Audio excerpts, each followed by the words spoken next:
Good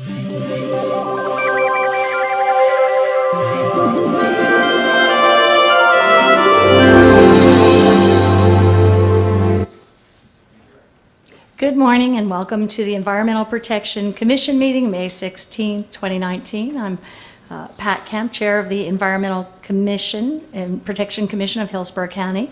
And we'll call the meeting to order. Please rise for the Pledge of Allegiance, and then we'll have Commissioner Miller do the invocation.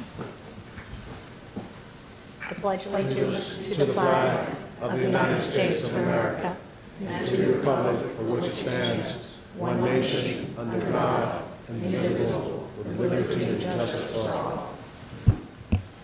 Our gracious and heavenly Father, we're so thankful that you touched us with your loving hands this morning to awaken us to see another one of your beautiful days. Father, we're thankful that you allowed each and every one of us to come out today to work on protecting the number one resource that you've given us, our environment. We ask you to be with us as we make decisions to make this place a better place for all of us to live, work, and play. If we're on discord, bring us on one accord. We ask that you regulate our minds and hearts to be on that accord. As always, Father, we ask that you put your loving arms of protection around those that put their lives on line for us each and every day, whether they're in military uniforms or first responder uniforms. That at the end of their duty, you take them back to their homes to find everything safe and sound. We're thankful for all you do for them. When our work is done here today, we ask you to take us back to our homes to find everything safe and sound. These are all blessings we ask in your righteous and holy name. Amen. Amen. Thank you, Commissioner Miller. I'd like to read into the record, before we move forward, a letter, Commissioner White. I will be unable to attend today's EPC meeting due to an unexpected conflict. Please read the reason for my absence into the record. And we'll move on to the agenda. Do we have any changes to the agenda or any removal from consent? Commissioner, there's no changes to the agenda, but I did have Commissioner Smith come up and want to put a future item on, so I thought this might be the appropriate place for her to just talk about that future item. Here. Thank you. Commissioner Smith, you're recognized. Thank you. This Monday at my Tampa Bay Regional Planning Commission Coalition, Resiliency Coalition, we got a very thorough, concise presentation by Maya Burke of the Tampa Bay Estuary Program on the new projections for sea level rise. And then yesterday, Tuesday, the next day, it came out front page of the local section of the newspaper, and that's what I've passed out to you. And so what I'm asking is that you would consider putting this on a future agenda for Maya Burke to come give this presentation to us. It's a short presentation and very meaty, very concise. And the beauty of it is that Tampa Bay Estuary is our local scientists who took the new national NOAA data and then really applied it to the Tampa Bay specifically, because they understand the nuances of how this will impact our section of the globe. It's interesting that sea level rise and climate change doesn't impact every area uniformly on the planet. So they understand the context of it and have done a very good study, and I just thought I would ask if this board would like to see that while the newspaper is talking about it and while the Resiliency Coalition is talking about it, it seemed appropriate to bring it to us. So I don't know, do I need to make a motion to ask for the agreement of everyone to put that on a future item, or can I just? Is there I think that she could just ask for it and make a commissioner's item on the agenda? Exactly. If we'll work with your office to put a form in for our next board meeting if that's what you'd like to do. So if there's no objections, then it will be on the next board meeting. Any commissioner can do that. So. Great. And thank you very much. And I, as I'm sure many who are here today and several of us who are following this, we reached a very scary point in our history just this week when our parts per million for carbon went up to 415 parts per million, far exceeded anything we've ever experienced in human history. And it's a very scary time, and one that we really have to be aware of. So thank you for bringing that to the agenda, Commissioner Smith. So seeing, we will be taking up approval of the agenda after, but we'll first do recognitions. And we have EPC Executive Director Janet Dougherty.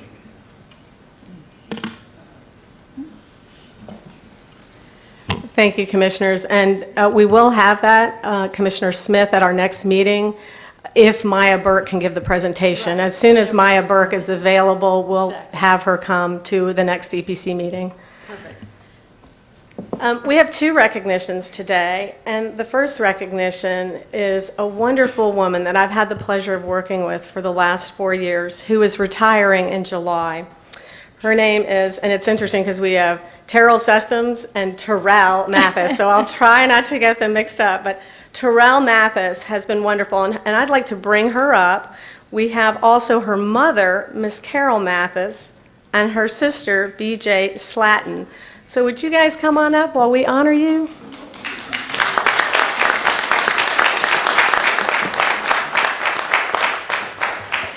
In attendance, we also have the Civil Service Board with us, and so we will at the end take a picture with everyone. But Terrell, the staff of the Environmental Protection Commission appreciates the opportunity to recognize a local government employee as yourself. You have given so much of your time to ensure EPC's human resource functions run smoothly. I don't want to get it mixed up. Terrell Mathis is retiring from Hillsborough County after 35 years of public service with the Civil Service. The majority of her time was with the Civil Service, and before that, she was employed with the Clerk of Court. Ms. Mathis has been instrumental in processing a countless number of personnel actions from many local agencies. Whenever an EPC employee has a change in their employment, she is relied upon to process those changes for us. She does it timely, seamlessly. She's always been very patient and kind in training EPC staff on the intricacies of human resource matters.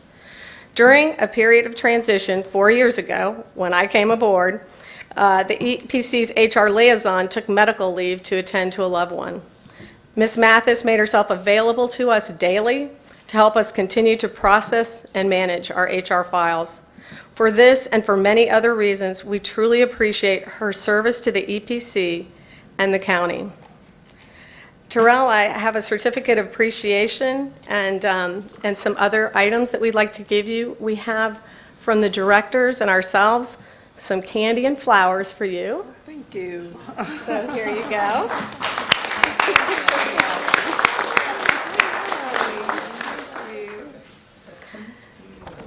And our lucky turtle. All right. This one comes from Leslie Campbell, right Oh, to I love you. Leslie. Yeah, she just retired right before Yes. you.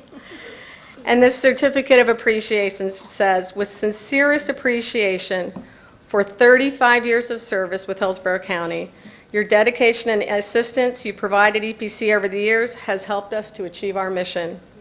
Your knowledge and guidance in human resource matters has been invaluable, and thank you on behalf of our agency and the citizens of Hillsborough County this 16th day of March.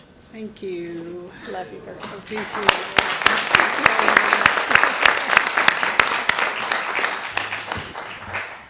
it. Board members, I'd like to say that it's been a pleasure and an honor working for the citizens, the employees, and the client agencies for Hillsborough County over the last 35 years, with 20 of those being with the Clerk of the Circuit Court and now with the Civil Service Board. I'd like to recognize my mother. She is a retired Head Start Hillsborough County employee. My sister, she's a supervisor with the City of Tampa's Neighborhood Empowerment Community. I work closely with her. I got my home through the Sandy Friedman's Mayor's Challenge Fund, and I work closely with her to try to keep the neighborhood in order. I appreciate them for listening to my cares and concerns throughout the years. And I'd like to mention my coworkers and staff of the Civil Service Board, Mr. Kevin Beckner, the director, Kurt Wilkening, the deputy director, my boss, Alma Gonzalez, employee relations manager and attorney, our office manager, Victoria Slater. She keeps all of us organized and on task. And also Bill Mazurek, he's our process improvement analyst. And last but not least, Nisi Bryant, our vivacious office assistant. Thank you all and thank Janet and your staff of the EPC who have made my job very easy throughout the years. I appreciate this opportunity. Thank you.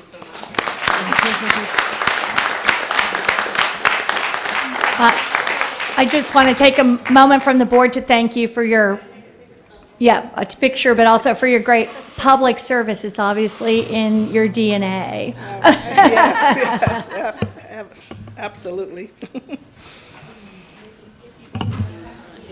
Okay.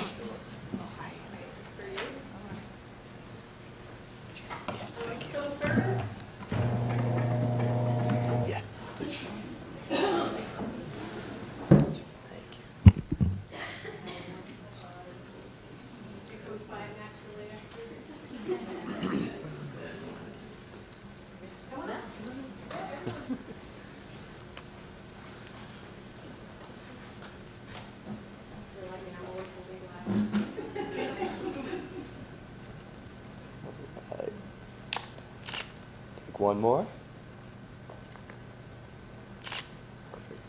Perfect.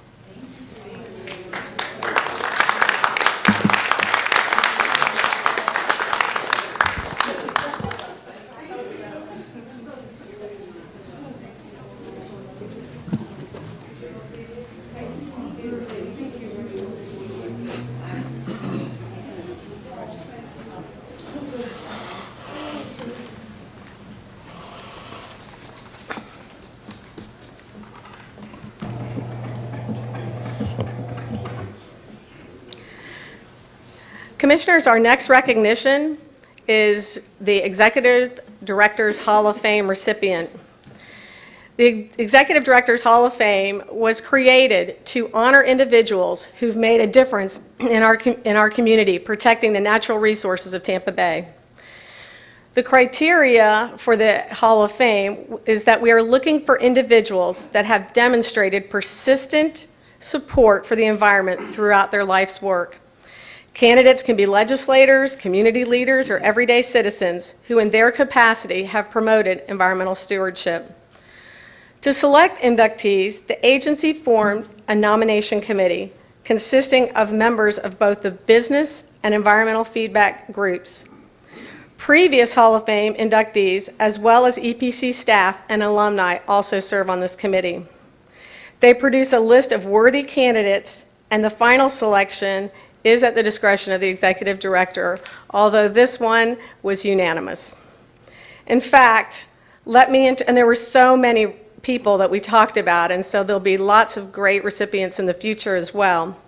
In fact, let me introduce the committee members that are in attendance with me here today. If you will stand up. We have Dr. Garrity, Jamie Scarola, Ann Paul, Jerry Campbell, and senior staff. Did senior staff stand up? There you go. I couldn't see that. And, I would also like to say that our original class of inductees was at the 50th celebration in 2017.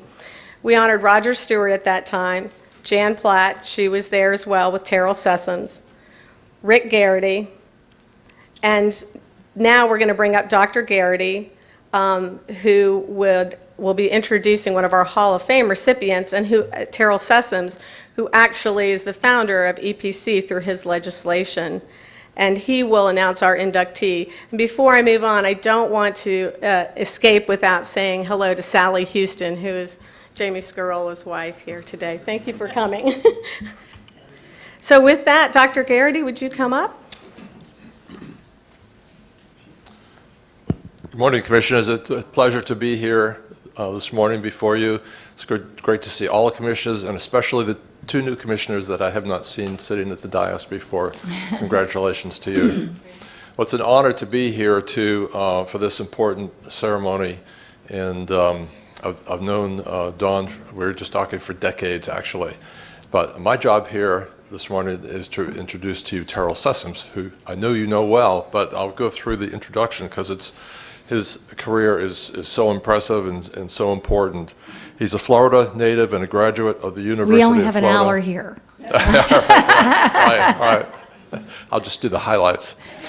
Graduate of the University of Florida Law School, served in the Air Force before being elected to the Florida House of Representatives, serving from 1963 to 1974, including as Speaker of the House from 1972 to 1974.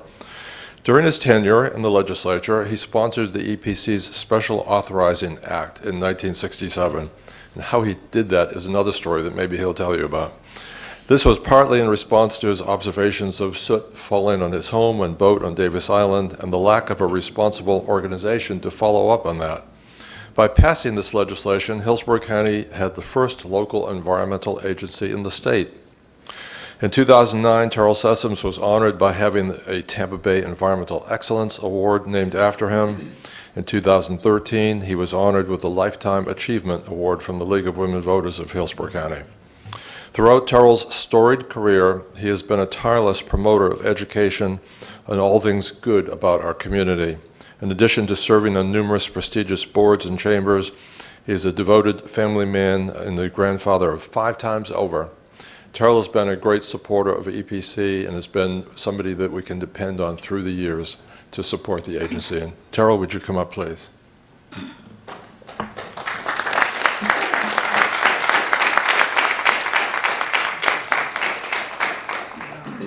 Don Rogers now. Right? Yes. Thank you, Rick. I appreciate it. Madam Chair, members of the commission.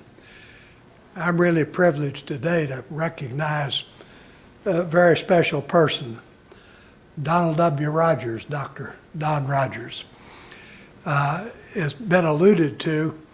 My young wife and I moved to Tampa in '58, and we bought a small home on Davis Island, and discovered soon that we were in the epicenter of air and water pollution in Hillsborough County. We had daily soot fallouts, phosphate dust clouds, and when I went off Davis Island, I discovered that the city of Tampa was pumping all their sewage into the bay with only primary treatment, about 1,000 feet off Davis Island. We were turning Hillsborough Bay into really an open sewer. And some of us decided really something needed to be done. I couldn't find a local organization that had any authority. The city boiler inspector's authority was limited to making sure the coal-fired boilers at Pedro Knight Power Plant, Tampa General Hospital were not going to explode. So I did some checking. Several communities in the country had well-publicized air and water pollution problems. So I collected some of their ordinances to see what type of establishment we needed to do something. And I met first with Dr. John Neal, who was the county health officer at the time. And he explained that we did need some organization that had the legal authority to establish safe air and water quality standards that could be enforced. And he then delegated his young deputy, Don Rogers, to assist me in this process. So I worked with Don and a member of my staff over the next year or so to develop legislation to establish what we initially called the Hillsborough Pollution Control Commission. We later decided on a more euphorious title, the Environmental Protection Commission. So with Don's help, we got that established. And we're here today to recognize and thank Don for his many years of public service in helping set up the framework and get the Environmental Protection Commission organized and going. Unlike one of his successors, who has been recognized and honored, Roger Stewart. Don had a more low-key personality. He was a little stronger on diplomacy, and we didn't have too many serious confrontations in getting things set up. But Don handled it all very professionally, got the organization done. He left to continue his higher education at the University of North Carolina. He had graduated from the University of Florida with a degree in civil engineering. Then at the University of North Carolina, he continued to develop his master's in sanitary engineering and then earned his PhD, Doctor of Philosophy. He returned to Tampa and taught for, I guess, 8 or so years as a tenured professor at the University of South Florida and helping to train and educate other environmental scientists. After that, he held a number of important management and executive positions in the area of environmental management and the constantly evolving landscape of those organizations. And now, some 52 years later, in his retirement, we can look back and thank Don for his very hard work at the beginning in establishing a very professional organization with the Environmental Protection Commission. At that time, Hillsborough County only had a population of about 500,000 people. We hadn't paid much attention to the environment. The city of Tampa didn't institute zoning or building codes till after World War II. So we had a lot of work to do. Today, the population of Hillsborough County is approaching 1.5 million people, roughly the size of the population of Florida in 1930. And the demographic experts I've consulted with say that between now and the end of the century, our population is going to more than double. So the protection of our environment has become increasingly important.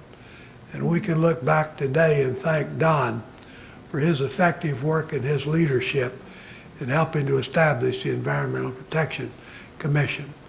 And I want today to pay tribute to his service and all that he did to lay the groundwork for a function that's going to be increasingly important in the years to come. Thank you, ma'am.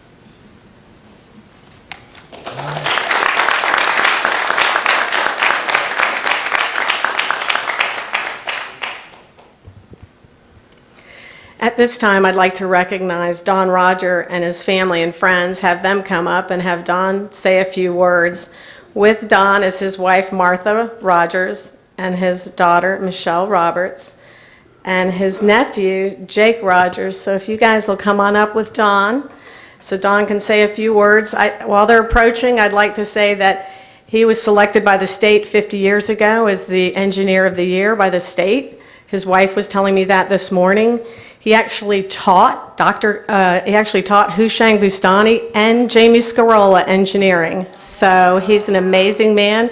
Don, come on up here and we're going to give you your award. If Eric will grab it for me real quick, and then we'll have you say some words.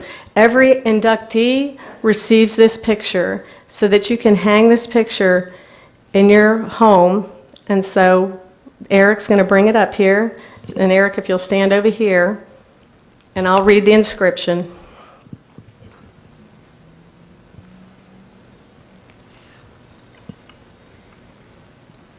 Dr. Rogers, it's in appreciation for your unwavering dedication and vigilant protection of the natural resources of Hillsborough County that we award you the 2019 EPC Hall of Fame from the Environmental Protection Commission, and we will also hang something at our office as well. Don Rogers, you've had an amazing career, and thank you so much.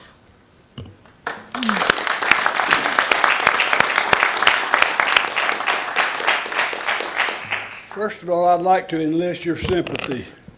You notice everybody else had long notes to go by. That's very risky for a Parkinson patient who has known for mental lapses. So the first thing I want to say is Terrell Sessom introducing me to is very, very special to me, and I well know and remember working with him. In fact, I many times wished he would have been my governor. That was what I was pulling for. I really especially wanted to recognize my wife and daughter, and I also have a son who is a pediatric surgeon in Birmingham, Alabama. They're the people that have really stood with me and gone with me and helped me in all ways. So I appreciate a lot of you people that remember. I remember Ms. Berman, I remember Mr. Miller, and others I've seen, but I don't know you well, but I love you all.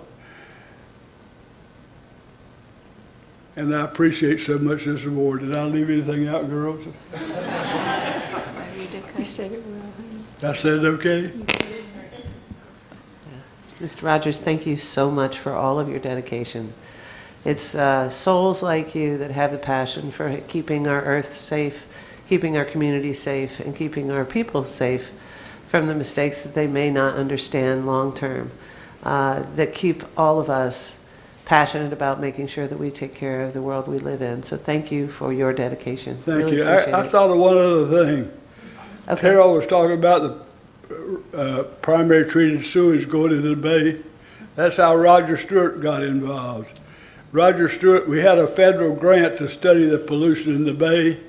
Roger Stewart was hired by me to be a sampler out in the bay. So whatever Roger claims, he's just a oak growing from an acorn. Thank you very much. Thank you very much.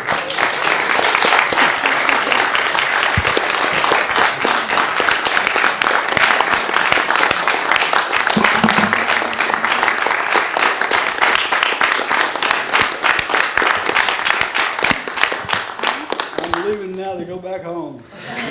Well, Don, before you leave, we're going to take a quick picture, but we also have another thing that we would like to give you.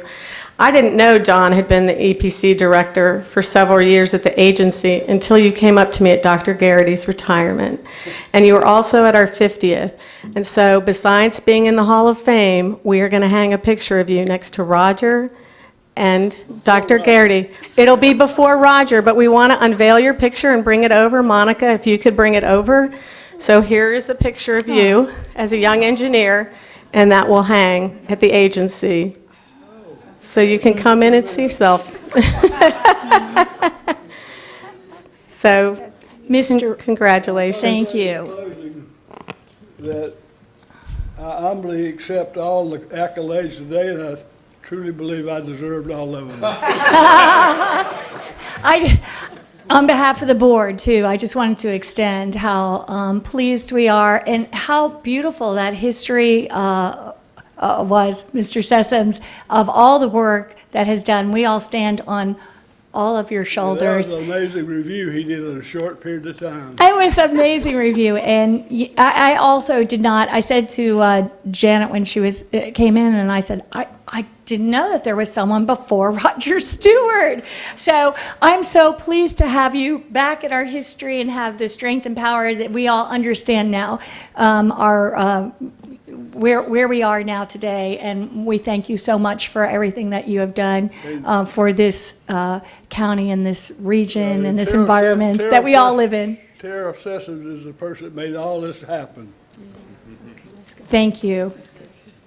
We'll go up front and get a picture. And if everyone who was part of the selection process would come up as well. Dr. Garrity, Terrell.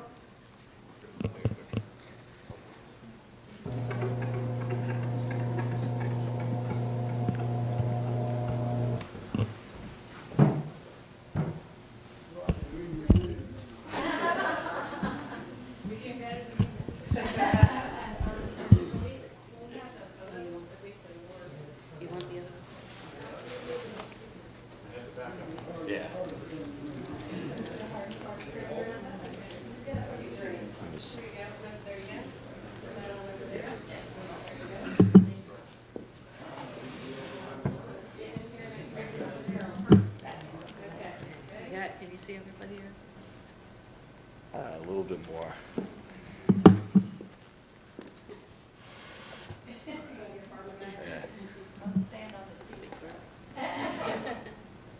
that's good. One more. Perfect. Thank you so much.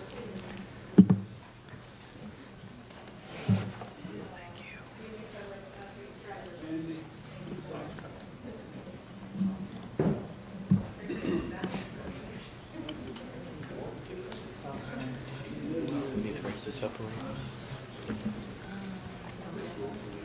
Go up there. Just a little.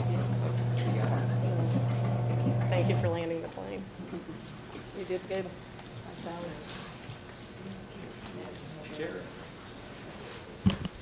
Thank you, sir. Thank you. We have some leftovers. Yeah, You can we take- ran out. Yeah, that one's Janice, but those two are. Oops, Yep. thanks.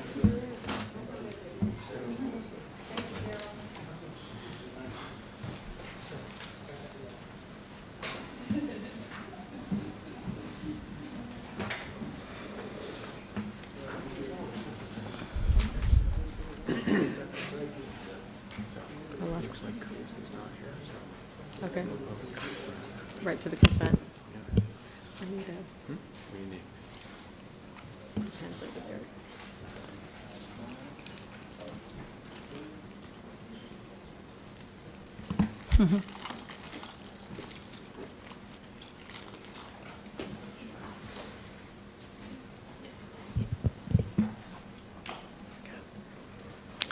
And we'll move on now to public comment. Is there anyone wishing to address the board at this time? Anyone? Seeing no one, we'll move on to the consent agenda. Do I have a motion to approve the consent agenda? We have a motion to approve consent by Commissioner Overman, seconded by Commissioner Smith. Please record your vote.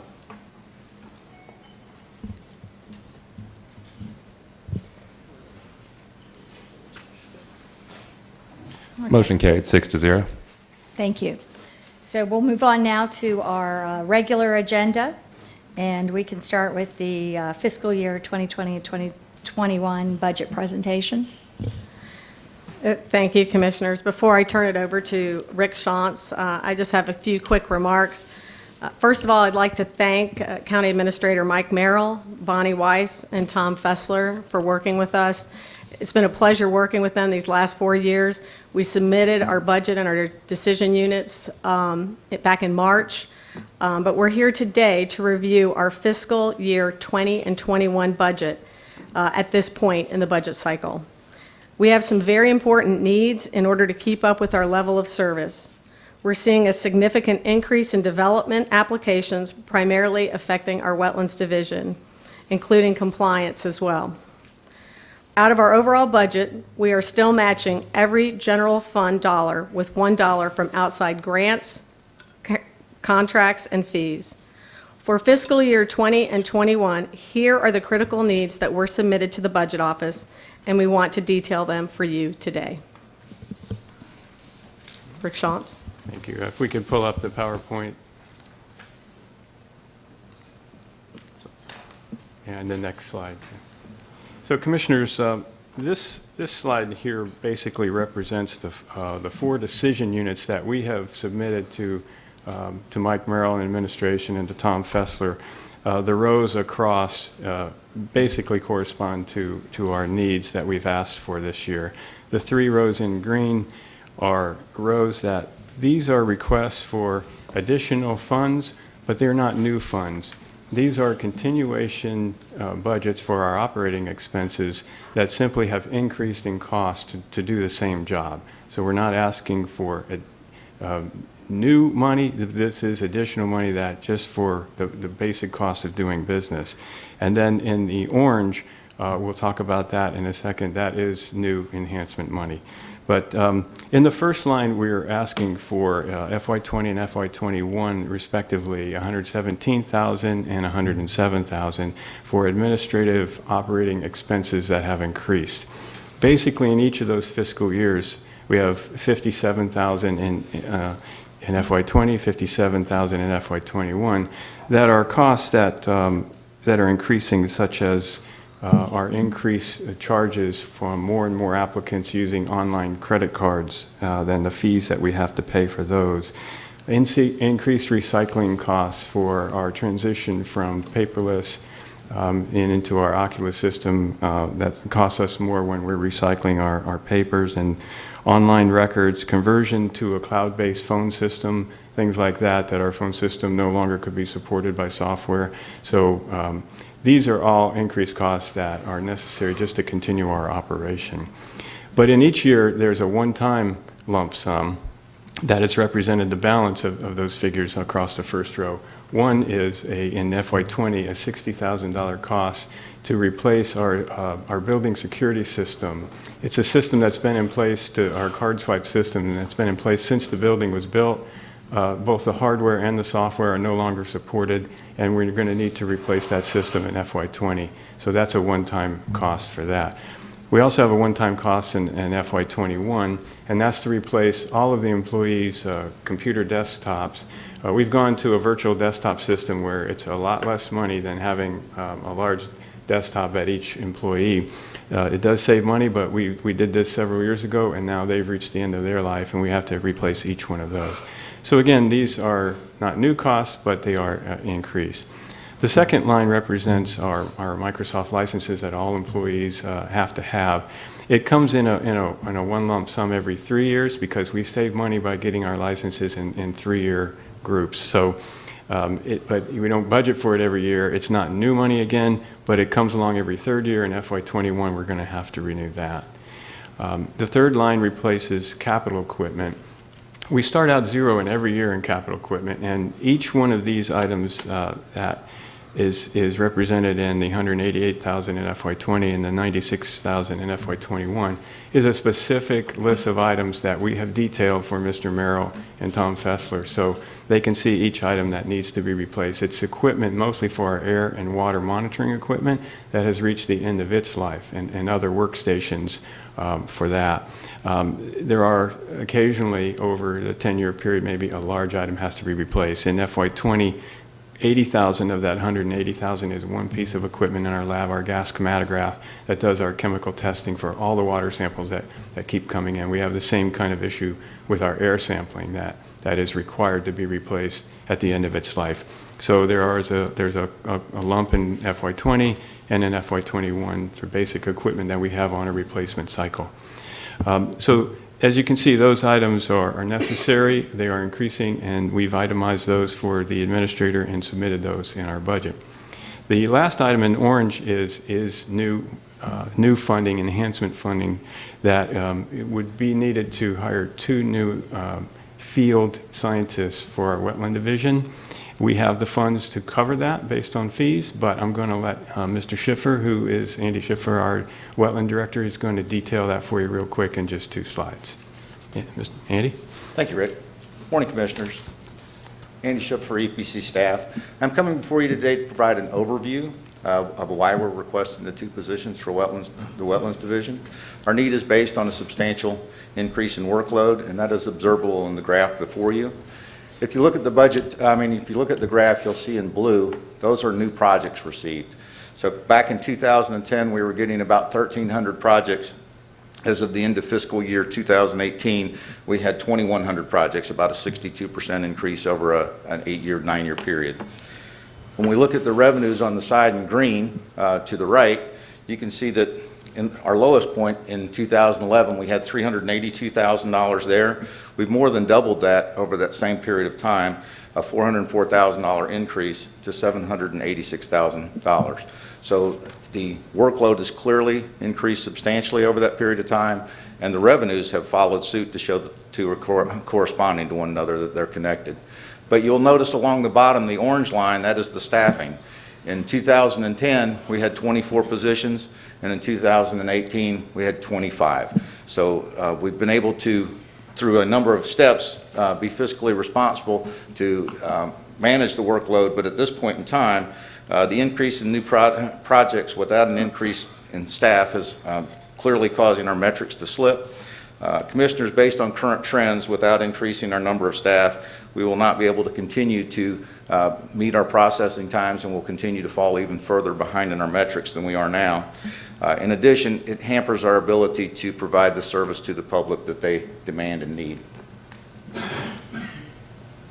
The second slide is to compare. We did a fee adjustment last year, so we locked in the 9-month window that was associated with that. So it's from July to March. So these aren't complete years, but rather 9-month cycles for the periods that are there. And the purpose of doing that, so we can kind of match apples and apples. I didn't want to just cover the last year. But you can see from the 2016-17, we had 1,381 reviews over that 9-month period and brought in $516,000 in revenues. In 2017-18, it increased by 4.5% to the 1,446 projects that you see for $526,000, about a $10,000 increase over that period. After the fee adjustment for 2018 to 19, it went up by an additional 9% at that point in time in the number of projects coming in, but the revenues increased by 24%. So what we see there is that it resulted in an additional $127,000 in revenue to date. Importantly, Commissioners, the increase in fees did not slow down the submittal of applications. Rather, they increased. They went from 4.5% the previous year to 9%. So the increased cost did not cause a fall in the projects coming in. They just continue as a result of that. So the bottom line is the revenues generated by the fee increase will make this funding self-funding, and pretty much the need is there, and we take any questions or hand it back. Then I'll return it to Jan. Go ahead. I'll recognize Commissioner Overman has a question. Thank you very much for your report. It's very helpful to see the responsible planning that your departments are making. I'd like to ask that these kinds of slides or presentations need to be included in our agenda so that they are part of the public record. I know they're being part of the public record as far as this is concerned, but it's also helpful for us to kind of take a look at it and stay in the record, so that there's always I've always been one of those CYA paper trail kind of people. So it's very nice to have this information as part of our presentation, if that's something we can do. I've noticed in a couple of different meetings, we'll have an agenda item without any backup, but there is a slide presentation. Is it possible that that could be part of the documents that we receive prior to the meeting at all? Sure, it is. Yeah, it is, Commissioner. A lot of times we work on them based on after the briefings and any comments. We like to keep them as updated as possible, so we don't get them in the agenda as we're still maybe working on them. But we can make an effort to do that with the agenda when it's published. If not, what we do at every meeting is give a copy to the clerk. Okay, so great. it does get there, but that doesn't help you prior to the meeting, and I understand that. Yeah, well, if I go back to my records, all I have is the agenda. Right. So yeah, that's why I'm asking. As part of the record, but you wouldn't. So yes, we will do that. That would be very helpful, because there's times where we're dealing with issues that we may have dealt with in the past. And if I'm going back to what I have, I don't have this. Yeah. As an example, is what I'm suggesting. That's a point well taken. Well, Thank you. we can always make sure, and we will make sure, that after each meeting, you can have the final product. But obviously, we listen to commissioners, and we also, senior management pours over this presentation before it comes to you.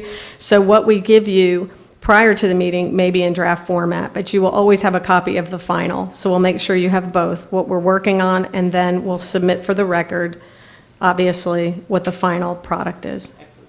Thank you. And, Great.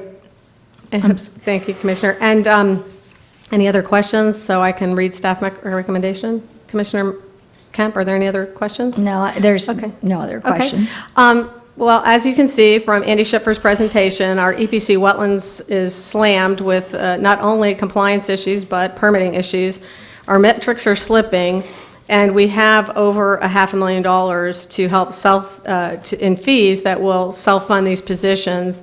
And just as a side note, I do believe development services and planning commissions over the past few years have increased their staff to keep up. So it's our staff recommendation that we forward EPC's fiscal year 20 and 21 budget request to the county administrator to consider inclusion in the fiscal year 20 and 21 recommended budget. Okay, so we have Commissioner Miller has made a motion and seconded by Commissioner Merman. I just wanted to say that I thought your presentation was incredibly compelling, and it looks like y'all are working incredibly hard. So it looks like something very much needed. And is there any other comments at this point? Okay, seeing no comments, we'll vote. Thank you, Commissioner. And before we move on to the Motion carried 5-0. Thank you, Commissioner. And before we move on to the legislative update, there's something in the budget that is actually part of the county's budget. We did submit it as a decision unit, but it comes out of the county administrator's facilities budget. And so I just wanted to talk about that on the public record. Separate from our budget, but related to the RPS Center building is Real Estate and Facility Services Department's proposal to repurpose our second floor into a conference center and training space. The space would be used primarily by EPC staff and code enforcement, but is also available to all county departments. This topic was briefly discussed at our February 21st meeting, EPC meeting, but I wanted to reiterate staff and board support for the project to Mike Merrill and to Tom Fessler. We remain hopeful that this project will be added to the county administrator's fiscal year 20 and 21 recommended budget. I do want to thank Tom Fass and Swati Bose and all of their staff, and especially Commissioner Miller for recommending that I talk to Mike Merrill a year and a half ago, because we really needed a space. We can't even fit a division into a meeting, so we have to have 4 separate meetings with the county attorney to go over ethics trainings and things like this. And the county administrator has been wonderfully supportive, and our plans are drawn up. So again, if we just wanted to let you know that that's not part of our budget, even though it's in the decision unit, it actually rests with the county administrator. Thank you. And with that, we can move on to the legislative update. Mr. Shantz? Yes.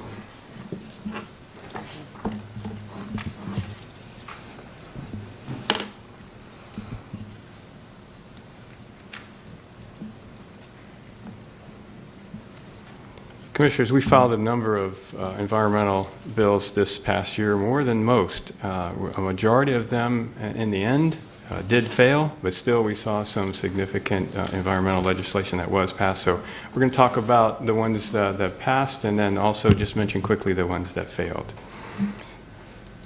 Here's a quick list. You've seen every one during the session. We've talked about each one of them before we knew what was going to happen. You can see just in the bills that pass, only 3 are environmental. One relates to the Hillsborough County Civil Service Board, but it does affect us, so we wanted to mention it. Then on the right-hand side of the slide, all the ones we were tracking that failed. I'm going to detail these really quickly for you.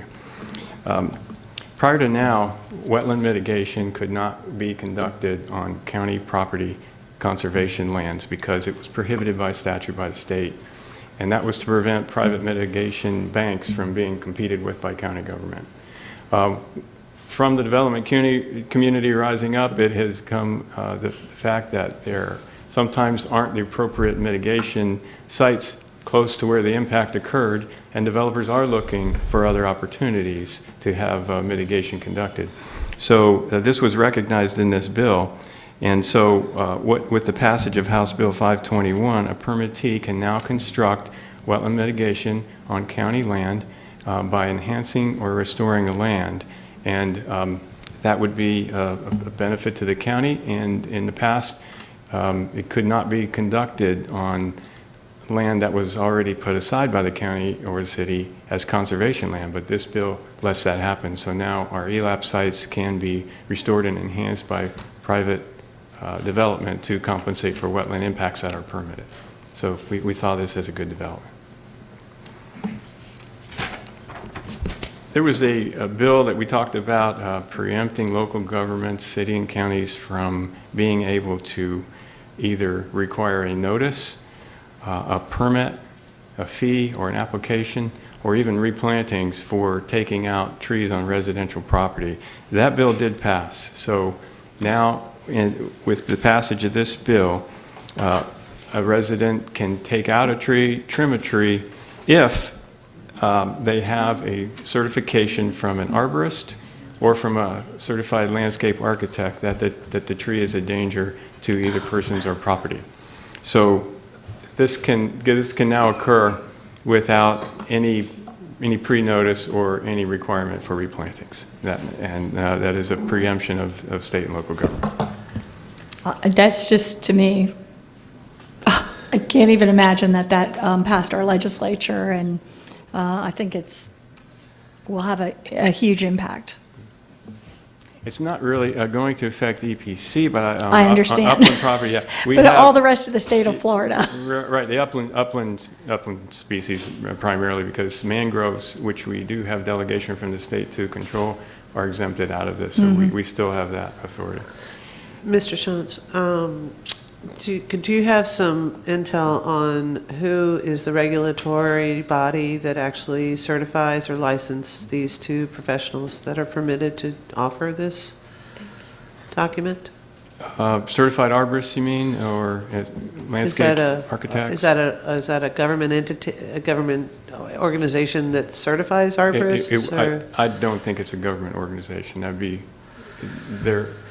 You know, I don't know the answer to that question. We'll have to look and see who does the licensing for arborists and landscape architects. Right. I'm just curious what the qualifications are, and if we do that at the county level, or it's done at the state level, or if it's a private association, or, you know, I'm just curious, because consumers are going to be faced with seeing these documents and not know whether or not they're real. And I'm a little concerned that while there's a great opportunity to have a professional that knows what they're doing make that call, if we want to call it that, but how do we assert that the documents that the consumers are shown, or anybody's shown, to tell you the truth, is from a certified arborist or licensed landscape architect? Right. And again, it wouldn't fall within EPC's jurisdiction, because these are going to be upland species for the large part, but I would imagine that we could probably work with the county attorney's office or maybe natural resources to see that lists are prepared of wherever the registry is for those two groups, that the county could have a hold of. The city should probably do the same thing. I think that'd protect our citizens if we had access to that information. Yeah, so. Because, you know, who knows what a resident might be told by someone coming out to their house, right? Yeah.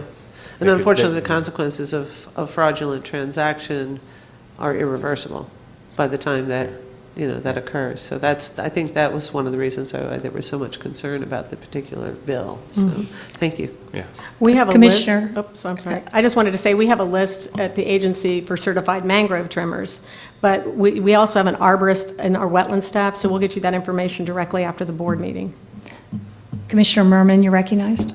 Thank you. And actually, I've been following this item very closely, as a big chunk of my district is in the city, and I hear a lot about this particular issue. And I am going to bring something to the next board meeting. I plan to do that, but I wanted to make sure the governor was going to sign the bill.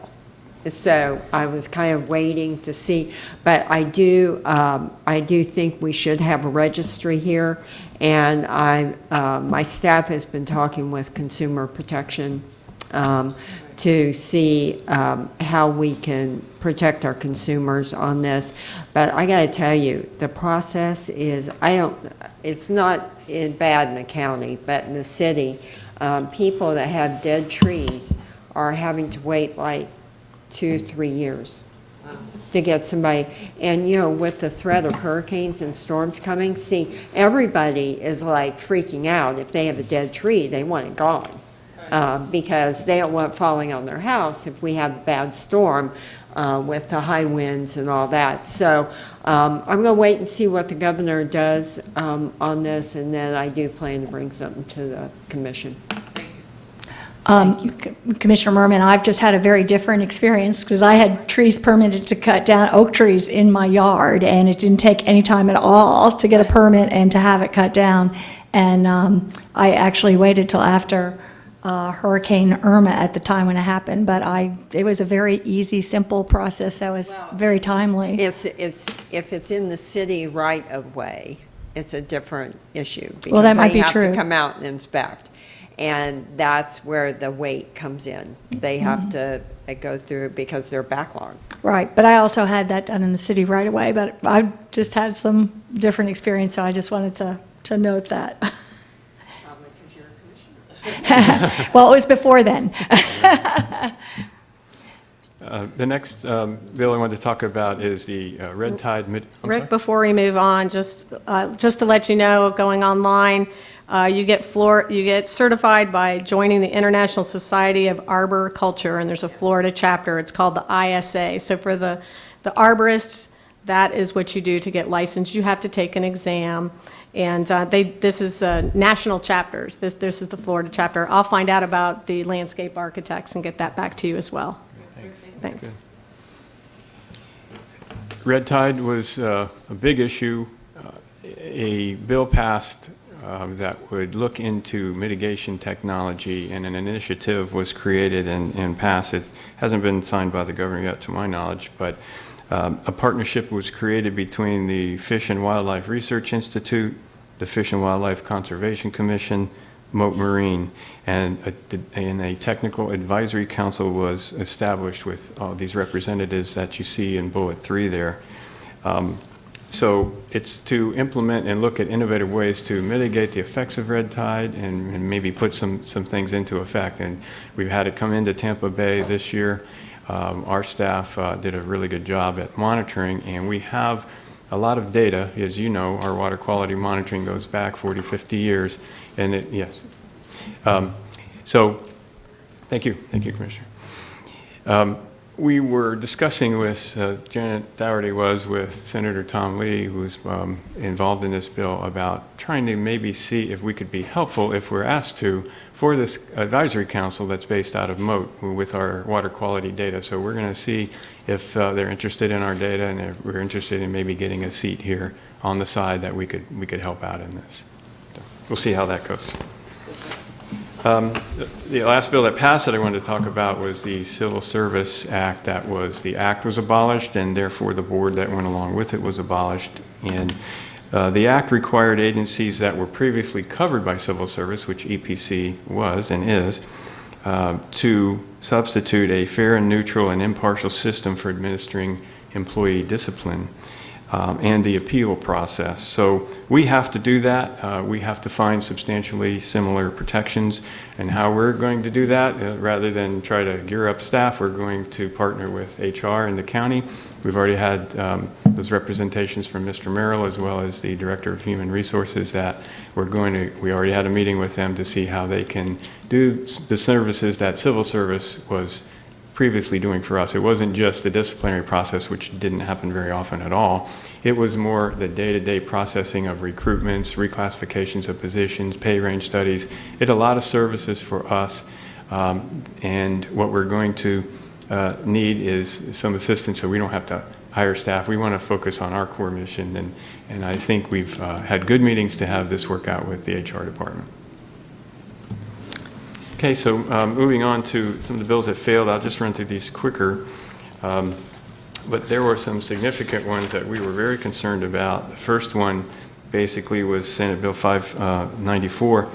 That was going to be a bill that looked at local government regulations, where the Attorney General would see if they were unnecessarily interfering with business. They would refer them to the Circuit Court if they thought they were. Circuit Court would require an order to repeal that local regulation, and if you didn't, you would lose state money. Well, that did not pass. The next one, not same slide though. The second one was House Bill 3, the local licensing preemption. That started out as the big bill. That was the one that we asked you to oppose, and you did by letter. That was going to sunset all regulations that affected business and prevent new regulations after July 1st from coming into effect if they if they regulated business, unless you met a really long list of criteria. And then every 2 years, they would sunset again, and you'd have to reestablish your regulations according to that criteria. That had a lot of oppositions. It didn't pass. It eventually got whittled down to just preempting local governments from regulating occupational licenses. Unless there was a state law that allowed the county to do it, you were going to be preempted from, tile workers, painters, whatever. So people could move around from county to county and not be hampered by different regulations. But in the end, that failed as well. So none of that passed. Plastic straws are not banned. There are no bans on county and local governments banning plastic straws. We're not prohibited from doing that. There were some bills there that tried to allow this regulation, put it into statute, but they did all fail. So right now, and some of those bills also were going to remove the current preemption that prevents counties from regulating plastic bags. So there's bags and there's single-use plastic straws. But that prohibition on counties and cities regulating the use of plastic bags, that's still in effect, that stays. Mm-hmm. There's nothing in effect right now that would prevent a county from regulating single use of plastic straws. And in fact, if we go to the next slide, this was a larger environmental regulation bill that you can see the different bullets there that would have been addressed in this bill. And this bill is the one that passed the House and the Senate. And bullet 3 there would have put a moratorium on the governments being able to regulate single-use plastic straws for 5 years until 2024 while they studied it. This bill most likely would have been signed by the governor had they not amended it with that straw provision in there, because when he came out and vetoed this bill, he said, I'm doing it because I don't think the banning of plastic straws by local government affects the state interest in any way. So if you want to do that, you can do that, because I'm going to veto this bill. So even though there were some other issues on environmental regulation in the bill, the whole bill failed because they amended it with the plastic straw use. So the bottom line remains, we are still under a ban for regulating plastic bags. We are not under a ban for regulating single-use plastic straws. These last three right here, 3 years in a row, there were bills to try to ban the use of fracking in the state of Florida. Different things happened this year in several different bills. You can see a whole list of them there. They all failed. The second one on septic tanks, there was a movement to try and transfer the regulation of septic systems who have issues with leaching nitrates in the water, to move that from the Department of Health to the Department of Environmental Protection to take a better look at the environmental effects of septic systems. That bill failed. That provision of transferring septic tank regulation to DEP was also in the very last bill. This last bill, Senate Bill 758, that also failed, was the big omnibus water quality bill of the session. There was a lot of talk about regulating blue-green algae, Lake Okeechobee, basin management action plans where local governments had issues with impaired waters, what you'd have to do to manage the basin.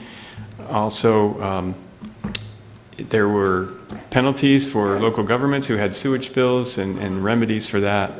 All of that ended up failing, and the septic tank regulation transfer was in there too. So it failed there, and it failed by itself. But that bill was a very important bill, and it didn't make it to the legislature. But other good things did happen in the way of funding, some budget money for cleaning up springs and around the state. So Florida Forever didn't get as much as they wanted, but they did get some. So overall, it was a fairly good session for environmentally. If you have any other questions, I could attempt to answer them. Commissioner Smith, you're recognized. Thank you. Can you go back to the very first slide about the wetland mitigation bill? And so governments are limited by laws to when they can offer wetland mitigation on government land to third parties. Currently, until the governor signs it. Okay. Yeah, But when the governor signs it, And does the mitigation, everything applies the same on county land as it does, for our purposes, as it would on any private mitigation banks? I asked our expert, Rick Marotti, this morning. I can answer it, Rick, but unless you want some more detail from Rick. But he told me this morning that the same permitting applies. It doesn't matter that it's on county property. Wherever you would have to go to permit your mitigation, you still have to go there. It is still regulated exactly the same. It's just on county property. One of the things I love about EPC is the precedent, the priority is avoidance of wetland impacts first, wherever you can, and we've done such a good job of that from for decades.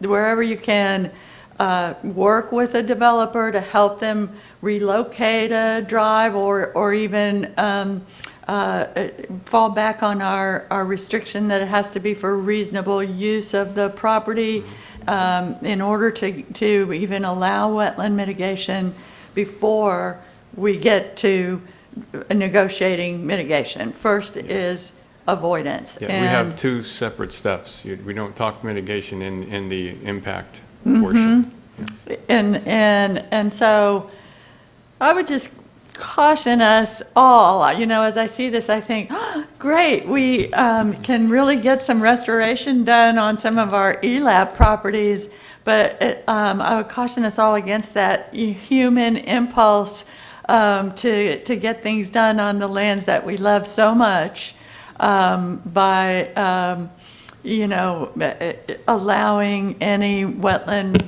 impacts that we wouldn't. I mean, in your shoes, I'm just thinking, in your shoes, that I would be thinking along those ways and then have to restrict myself and say, no, first, avoidance. So I just would caution us all to think, to stay strong. Yeah, we're required to do that. Yeah. Yes. Thank you. Yes, that's a good point, though. Yeah, thanks. And Rick, I'd like to add as well that if there is a private mitigation bank, obviously you would utilize that. And by doing this, it doesn't send our mitigation out to Ocala per se for something that can be done here in the county. And besides the first step of avoidance, we always try and have them mitigate on site as well, because foraging birds can only go 25 miles, and so this is their habitat. Besides, it also helps with floodplain, flood insurance, all of these things. So first is avoidance. Then if there is a small impact or impact granted that they've minimized, we try to do it on site. And then third option, mitigation. Thank you. Thanks. Thank you, Rick. Yep. Thank you. That concludes the legislative update. Thank you. Thank you. And now for the Executive Director's report. Thank you, Commissioner. Just have a few slides here. The first slide is EPC supports science. EPC participated in Bring Your Child to Work Day on April 25th, and as you see, we had a lot of sons and daughters there. I will tell you, we've had an influx in the last 18 months. We have babies coming out our ears at the agency, so there'll be more children in the future. This year's theme was Scientist in Training, and the agenda included collecting samples, identifying specimens in our benthic lab, and surface tension experiments in our chemistry lab. Special thanks to Nicole Garcia for organizing this event. The second part of the slide is on April 26th, we participated in a tree planting for Arbor Day. This took place at the Learning Gate Academy, and we would like to thank EPC staff members Ed Kopic, Jeff Sims, and Chris Pratt for their help with this event. During this month, we also went to EPC went to training and took part. The wetland staff on the second part of the slide did field training, while 12 of our employees, including senior management, took part in the Comprehensive Emergency Management Plan training. I'd like to give a special shout out to Mike Merrill and Dennis Jones for providing this valuable refresher training prior to the hurricane season. We also had some retirement recognitions along with Leslie Campbell here, who we celebrated last month. We invited Elizabeth Knaus and Laura Culbreth to our agency to honor them. Elizabeth Knaus has 34 years with FDEP Hazardous Waste section program, and Laura Colberth, 29 years at the FDEP storage tanks program. Together, all of these ladies had over 120 years experience, and they work very closely together. The LLT Academy 6th grade students reached out to Commissioner Miller with a proposal to clean up the debris from the canal beside their school, which occurred on April 27th during the Great American Cleanup Initiative. Overall, the volunteers removed 19 tires, 5 shopping carts, 2 sofas, and at least 10 bags of trash from the canal. I would like to thank Dr. Carlin again for all his assistance in helping to organize this cleanup effort. We are also excited to present our second annual Walk in the Wetlands series, which will be held at 4 Hillsborough County parks throughout the month in celebration of American Wetlands Month. Featured here is our first wetland tour at Lettuce Lake Park, which I took part in. This weekend, the tour is on May 18th at Alderman Ford's Conservation Park. I think it's going to be our largest tour. We have a Boy Scout contingency coming. And the last one will be next Saturday, May 25th at Tampa Bay Conservation Park. They start at 9 a.m. EPC supports solar, and on May 7th, the first solar info session was held in Town and Country. There are 3 more information sessions that will take place throughout Hillsborough County over the next couple of months. There has been a lot of interest, and these sessions are a great opportunity for people to sign up and learn more. EPC convened the Executive Director's Environmental Feedback Group in May. In this photo are senior staff, along with Dr. Garrity, Jeannie Garrity, Ann Paul, Dina Levengood, Jemmy Hinton, Kent Bailey, Jan Smith, Mary Figg, and Sid Flannery. We discussed issues and concerns about TECO and the use of coal, the Eastport proposed submerged lands project and the use of ash for filling, promoting solar energy and the new co-op, the 5-year update to the minimum flows and levels for the Hillsborough River and the use of Morris Bridge Sink, and most importantly, the group was very supportive and wanted me to pass on to this commission to provide adequate funding for ELAP so that they could purchase lands for conservation.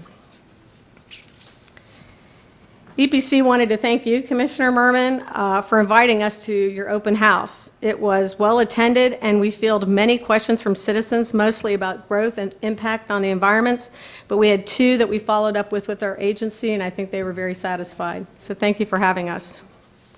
And before I move on to the last slide in a short 2-minute video, I did want to recognize 2 individuals here today. We have Eric Kaplan, who's been helping. He's been my Vanna White there. And I wanted to introduce my administrative assistant, Leslie Campbell's replacement, which is Monica Hamby. Monica, would you stand? And Eric, would you stand? There you go. Thanks, guys. Monica's mom, I think Vicki, worked for the county administrator many, many moons ago. And last but not least, the Clean Air Fair was held on May 2nd. This was the 18th year we hosted the event that took place at Poe Plaza downtown, and the theme was Create a Planet to Marvel, Be an Environmental Superhero. There were over 60 exhibitors, including environmental civic groups, transportation organizations, and local businesses. In addition, we had information on solar technology and alternative fuel vehicles. We gave away free tree saplings for Arbor Day through a grant from the Florida Forestry Service. There were drawings for donated prizes, complimentary refreshments, and food samplings, along with live music. We also had an animal exhibit from Busch Gardens and displayed our photo finalists from EPC's Clean Air Month photo contest. Approximately 1,000 people visited this year's Clean Air Fair. We'd like to give a special thank you to the following organizations for their donations, including the Hilton and the Tampa City Center, for providing the plaza and the tables, chairs, and tablecloths. The success of our Clean Air Fair is greatly attributed to their generosity. And finally, in conclusion to our meeting today, I'd like to show a quick 2-minute video on this year's successful air fair.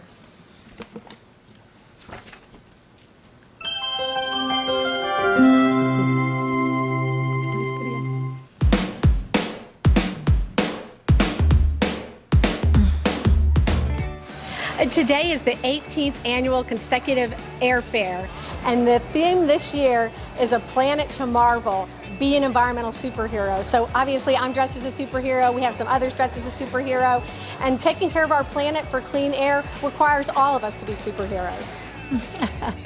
We're at Tico Post Plaza. It's a celebration about our clean air. Our air quality has improved over time. We have over 1,000 visitors. We have a lot of different corporate partners and not-for-profits. We have Sierra Club and Tico. We're giving away trees for Arbor Day. We have electric cars, and it's just a beautiful day, and we hope people can come down with their children, their pets, and enjoy and celebrate clean air. This is a great thing that happens every year. It's really so much fun. And we have trees to give away. We have solar power here. We have Adopt a Pond. We have the EPC. We have Nick is here. So it's a great time, and I always treasure this. A lot of people show up here, and I think it's getting more all the time. We can celebrate our moving to a cleaner air. It's so important. I mean, it's something we all use all the time, and it's something that we can't take for granted. For many decades, we've been on a trajectory of not having clean air, and now we're coming back and are doing better and better and better. And we still have a challenge ahead of us, but this is a great way to communicate with everyone the opportunities we have and the challenges we face and the work we've done. It's a great celebration of all of that, and it's a great time for people to get together and really learn about that.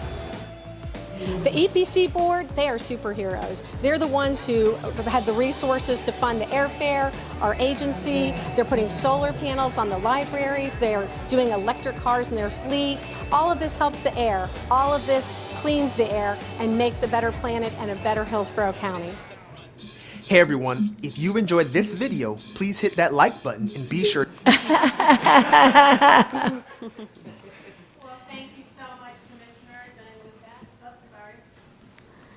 Thank you, Commissioners, and with that, that concludes our meeting. Thank you. It's really, so many people have come to that. It does seem to be growing all the time. And the one thing someone said to me is, wow, they don't have it long enough. They should have this longer. I realize it's around lunchtime, but might be something to consider. Well, thank you. I mean, this year we were fighting the rain, so we were happy to cut it off at that time, but we will consider that. Thank you so much. Thank you so much. Seeing that we're done here, we can adjourn. Have a great day.